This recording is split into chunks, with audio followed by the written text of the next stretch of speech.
Bismillahirrahmanirrahim. Assalamualaikum warahmatullahi wabarakatuh. Alhamdulillahilladzi ra'al ummatal muhammadiyyata ila yaumil qiyamah wa ja'ala ulama'aha warathatal anbiya'i ila yaumin nahdah wa rabata bainahuma بنور الشمس والعدالة كالشمس وضحاها والليل إذا جلاها مصليا على النبي المصطفى وعلى آله المستكملين الشرف وعلى آله وصحبه إلى يوم الوفاة وبعد.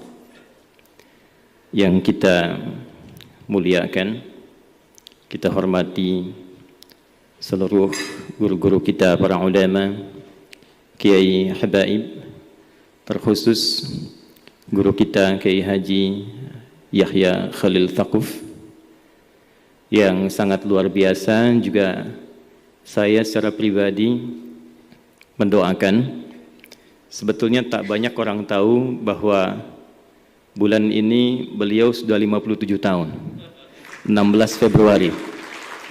2 hari lalu baru milad nih. Kita doakan mudah-mudahan senantiasa diberikan kesehatan, kekuatan dan kemampuan untuk memimpin NU menuju NU yang berperadaban. Yang kita hormati Bapak Dr. Haji Zulkifli Hasan, yang saya amati berbulan-bulan ke belakang sudah sering keluar masuk pesantren. Boleh jadi nanti besok jadi Gus Zulhas ini.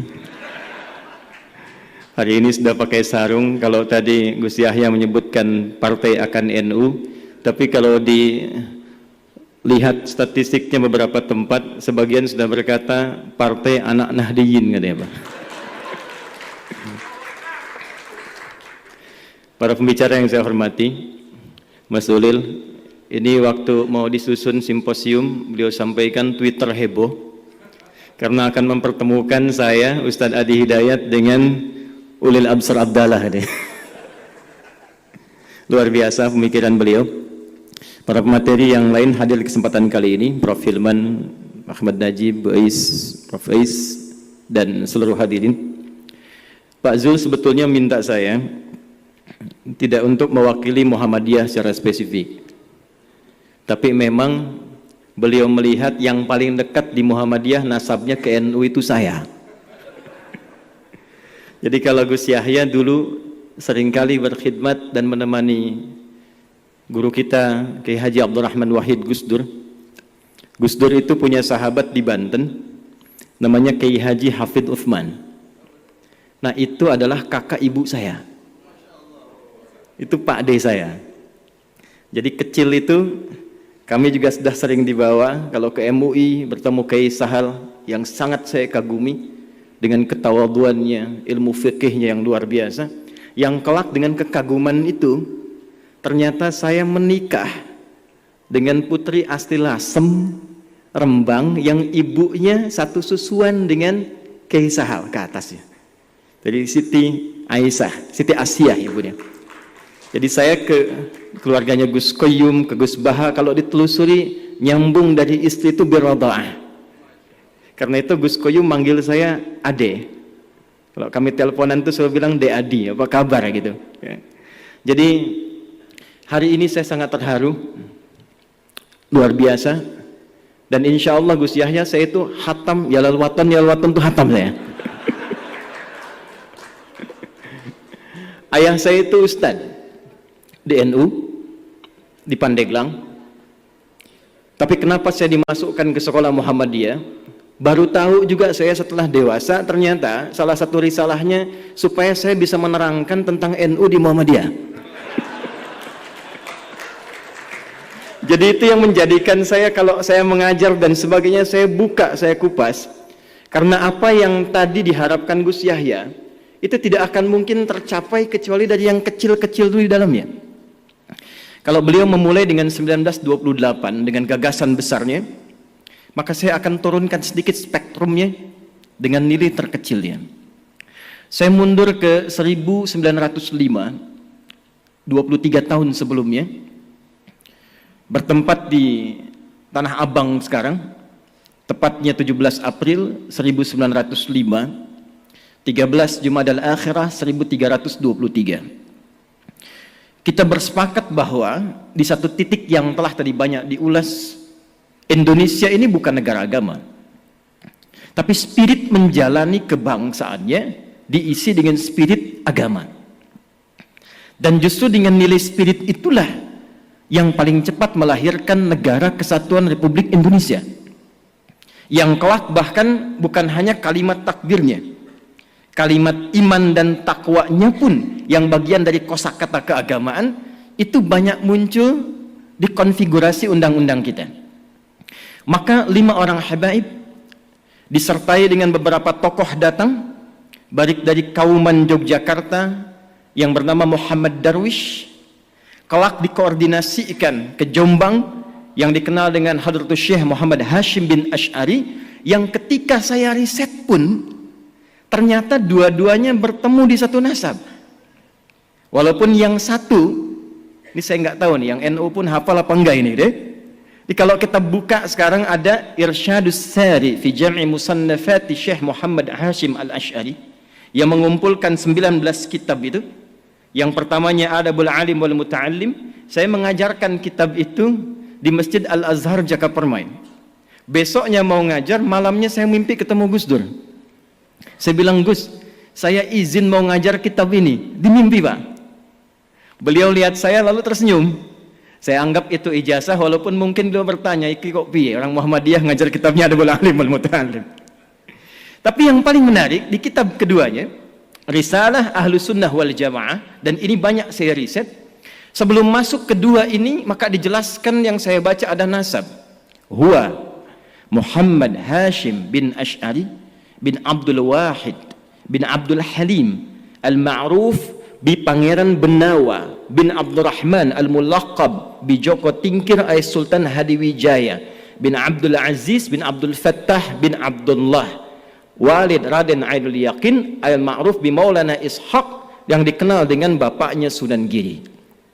Di Maulana Ishaq, ternyata ketika saya lihat nasabnya Muhammad Darwish yang sejak muda belajar di Kiai Haji Soleh Darat dengan Syekh Hashim dan berangkat ke Mekah, pulang kemudian menjadi Ahmad Dahlan, ditemukan nasabnya Kiai Haji Ahmad Dahlan bin Kiai Haji Abu Bakar bin Kiai Ilyas bin Kiai Sulaiman bin Demang Jurang Jurukapindo bin Kiai Gerbek 1 bin Kiai Gerbek 2. Gerbek 2 itu yang bikin apam lakuwata, yang buyutnya Pak Erlangga Hartarto itu, yang di Klaten itu. Nyambung ke atasnya ketemu di Azmatkan. Azmatkan itu nyambung dari Maulana Ishaq. Baru nanti ke atasnya Zainal Abidin, ke Al-Husain, ke Al-Hasan, ke Ali bin Abi Thalib, suami Fatimah Az-Zahra bintu Muhammad sallallahu alaihi wasallam bin Abdullah bin Abdul Muttalib bin Hashim bin Abdul Manaf bin Qusay bin Murrah bin Kilab bin Ka'ab bin Ghalib bin Fihir bin Malik bin Nadar bin Kinana bin Khuzaimah bin Mudrikah bin Ilyas bin Nizar bin Mudar bin Ma'ad bin Adnan bin Addi bin Adri bin Muqawwam bin Nahur bin Tarikh bin Ya'rub bin Yasjub bin Nabit bin Ismail alaihi salam bin Ibrahim alaihi salam bin Azar au bin Nahur bin Abir bin Kinan bin Arfakhshad bin Sam bin Nuh alaihi salam bin Matushalah bin Kinan bin Anwas bin Tis bin Adam alaihi salam. Jadi ormas besar yang nyambung nasabnya ke Nabi Adam itu 2. 1 NU, 2 Muhammadiyah.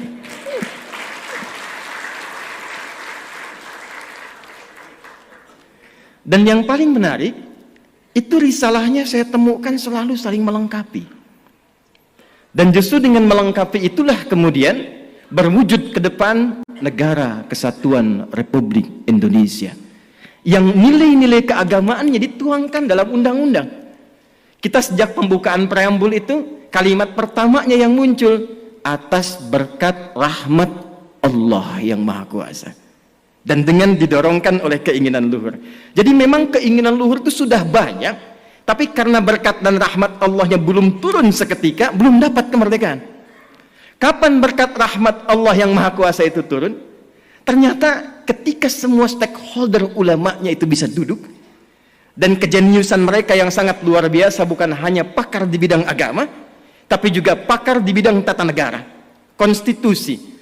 Itu Mbah Hashim tuh, itu saya sampai pelajari hampir semua disiplin ilmu hadis ada sanadnya, Pak. Bu. Karena itu wajar ulama-ulama kita yang di NU, di Muhammadiyah, karena hafal kitab-kitab hadis dengan isinya, maka semua kurikulum kehidupan di kitab hadis itu ditempatkan sesuai dengan tupoksinya. Saya sayangkan anak-anak kita sekarang kalau ngaji hadis, hafal 1, hafal 2, hafal 3, selesai. Dulu orang mengaji, kurikulumnya diterapkan dalam kehidupan karena tidak disusun kitab hadis ini, kecuali berurutan secara tematik yang membentuk kurikulum kehidupan. Imam Al-Bukhari 97 topik. Menyebut kitabnya dengan Al-Jami'. Al-Jami' As-Sahih Al-Musnad Al-Mukhtasar min umuri Rasulullah sallallahu alaihi wasallam wa sunanihi wa ayyamihi. Ini kitab saya isinya tematik komprehensif 97 topik, berisi panduan dari Nabi dari kesehariannya sampai tuntunan berkehidupan. Imam Muslim membuat 54 topik diberi nama dengan sama Al-Jami'. Dan di topik ke-33 itu didapatkan Kitabul Imarah, kitab kelola tata negara. Itu hatamnya bab tentang tata negara itu menjadikan mereka bisa bertemu bukan hanya di tatanan praktikal fikih. Kitabul Buyu', siapa saudagar-saudagar yang ada pada saat itu? Yang Muhammadiyah mana? Yang NU mana?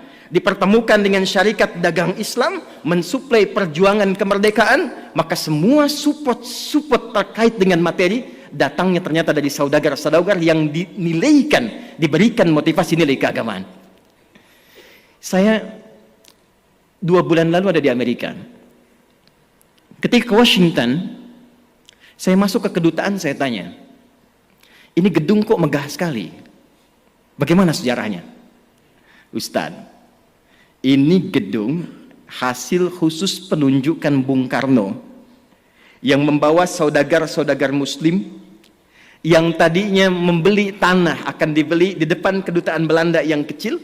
Bung Karno ingin beli yang lebih luas untuk menunjukkan ini Indonesia sudah hebat. Tapi ketika melihat tempat ini lebih strategis, maka dimintalah oleh Bung Karno saudagar-saudagar itu mengumpulkan uang tunai sebanyak $350.000 pada saat itu, sehingga bisa membayar gedung itu tunai, diskon dari yang $1.500.000. $1.500.000. Ternyata gedung megah yang urutan ke-14 ikonik di Amerika itu ternyata dihasilkan dari hasil sinergitas semua saudagar-saudagar, yang semua saudagar ini keluar untuk berkhidmat, dihasilkan dari rekonsiliasi dan pertemuan semua ulama itu. Jadi saya bisa menggambarkan saat ini, dan saya sangat terharu sekali lagi, kalaulah abad kedua Nahdlatul Ulama ini bisa kita sandingkan secara yang bersamaan dengan menyatukan semua potensi kekuatan di Muhammadiyah, Nahdlatul Ulama, dengan satu visi kemanusiaan yang tadi beliau sampaikan, tapi dimulai dari Indonesia, membangun Indonesia dari persatuan Muhammadiyah dan NU untuk menginspirasi dunia membangun peradaban. Saya punya keyakinan itu. Dan mohon izin, barangkali karena kami passionnya di fikih, saya, Gus Baha, Gus Koyum, dan yang lainnya, mungkin saya akan lebih banyak merekatkan di bidang itu. Karena problemnya begini, saya punya murid di Tripoli, saya minta mengajar ke Madura. Ditanya ke Madura, berapa jumlah umat Islamnya di sini? Dijawab di sana, alhamdulillah Pak, di sini 95% Islam. Sisanya apa? Muhammadiyah katanya. Jadi rupanya Gus Yahya, di sebagian tempat di Madura itu NU itu sudah agama gitu. 2010 Prof. Hilman, saya tugas di Mekah. Begitu saya tugas, mau masuk waktu Isya, sedang mau sholat, takbir. Imamnya Syekh Sudes, begitu takbir, dia karena Hambali, baca basmalahnya silent, langsung dia baca Alhamdulillahirabbil alamin. Itu komentar pertama jamaah samping saya, iki imamnya Muhammadiyah atau yang Muhammadiyah cabang Masjidil Haram, mana bayangkan. Lalu saya bermula kembali melihat, ternyata dulu hubungan Kiai Dahlan dengan Kiai Haji Muhammad Hashim bin Asy'ari Hadratus Syekh itu tak ada masalah di fikih. Di akidah pun tak ada masalah. Problemnya muncul kemudian karena ada irisan-irisan yang sesungguhnya tak ada kaitan langsung dengan fikih. Saya ambil contoh begini misalnya. Masalah tahlilan tadi. Kan bedanya NU dengan Muhammadiyah cuma di harokat saja kan?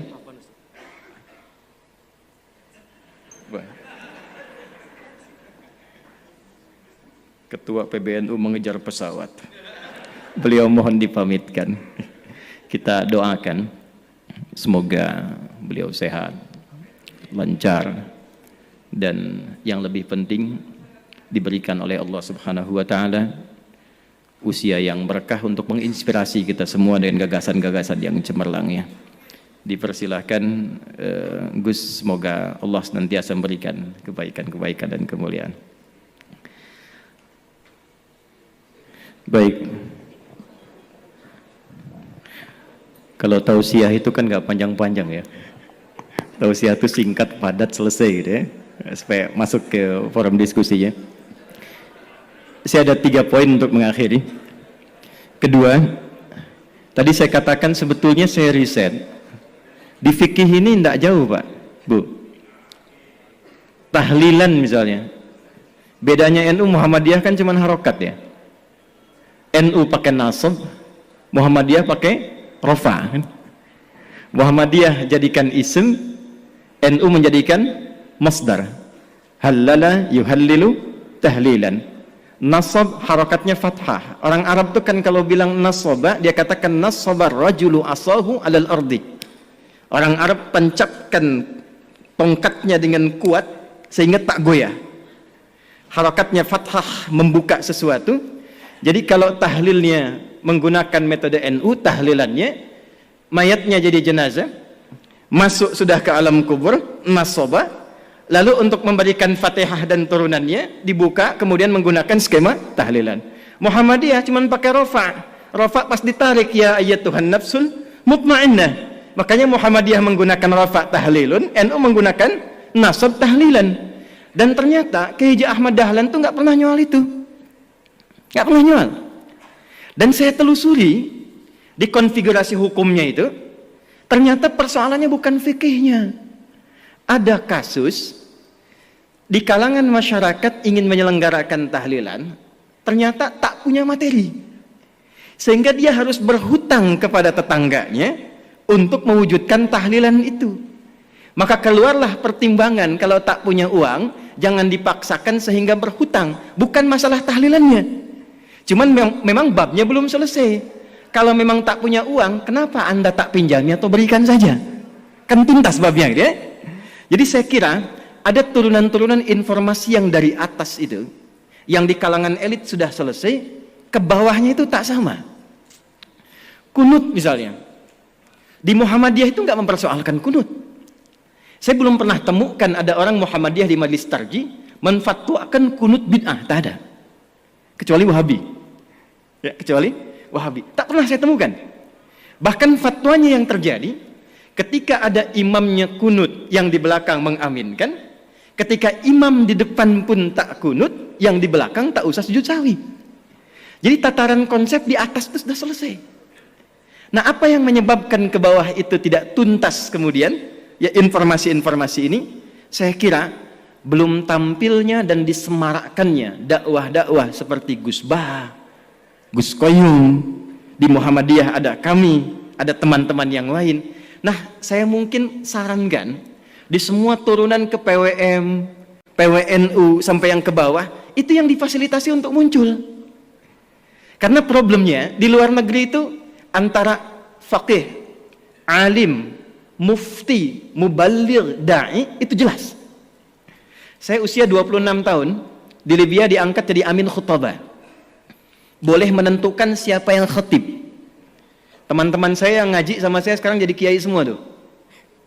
Kiai Muhammad Imam Sofwan Yahya, menantunya Kiai Aqil Siraj. Itu teman seangkatan saya di Tripoli, ngaji bahasanya dengan saya. Kiai Nurul A'la, Pati. Kemudian ada lagi Kiai Anas Mas'udi, Kiai Muhammad Syamsuddin yang di Madura, yang duduknya kemarin dengan Gus Kautsar di Muktamar 1 Abad NU. Kemudian ada Kiai lagi yang dari Pati, Solah Ulaya. Kemudian ada lagi Tian Kamaludin, itu teman-teman kita. Pulang dari Tripoli, kita satu generasi membangun kesepahaman, itu kalau dakwah semua sampai. Nah saya kira, yang terakhir yang ingin saya akhiri, saya pikir sudah saatnya. Sekarang kita tidak berbicara lagi dalam konteks perbedaan NU Muhammadiyah dalam tatanan yang disepakati, tapi sekarang babnya adalah bagaimana membangun persaudaraan yang menyinergikan sehingga gagasan-gagasan besar yang disampaikan oleh Gus Yahya tadi di depan, membangun peradaban, membangun kemanusiaan, saya kira bisa diinisiasi di bumi pertiwi ini melalui penyatuan dan sinergitas NU dan Muhammadiyah. Ya, tentu nggak akan sama semuanya. Bab rumah sakit, Muhammadiyah. Bab kampus, Muhammadiyah. Pernah ada yang tanya, berapa jumlah kampus Muhammadiyah? 157 kepada Kiai Hasyim Muzadi. Kenapa di NU nggak ada kampusnya? Kata Kiai Hasyim, santai saja. Ya selain yang Muhammadiyah punya NU semua itu. Jadi jangan khawatir, insya Allah kalau ada yang di NU masuk Muhammadiyah nggak akan jadi Muhammadiyah.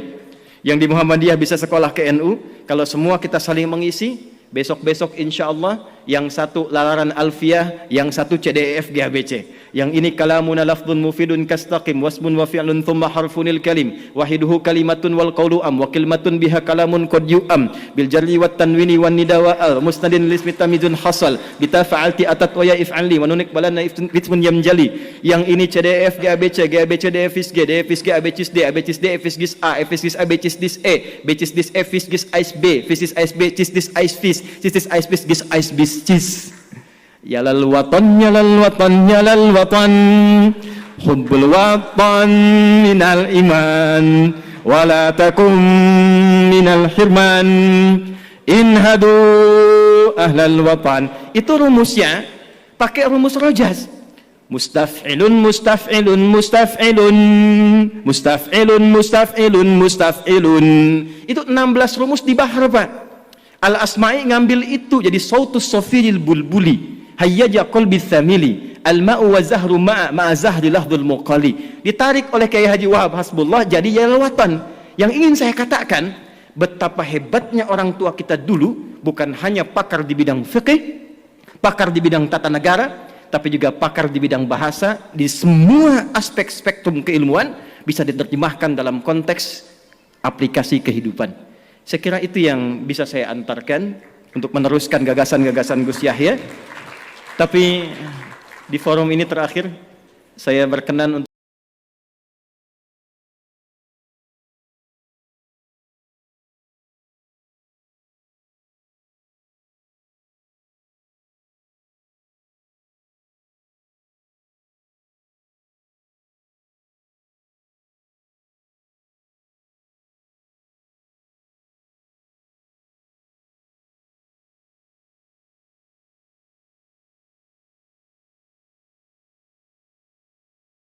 untuk menegaskan bahwa dengan adanya NU memasuki abad kedua saat ini, di Surabaya ini, di kota pahlawan ini, saya kira ada narasi hebat yang penting kita sampaikan secara nasional dan internasional.